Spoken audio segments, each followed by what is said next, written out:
పడిమెట్ల పైకెక్కి గుడికేగు భక్తులకు ఎదురొచ్చే బంగారు స్వామి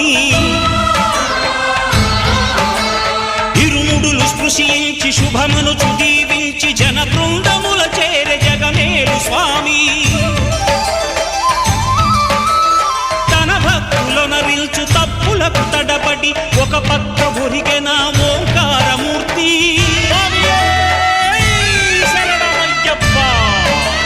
స్వాములందరూ తనకు సాయము కాగా ధీమంతుడై లేచే ఆ కన్య స్వామి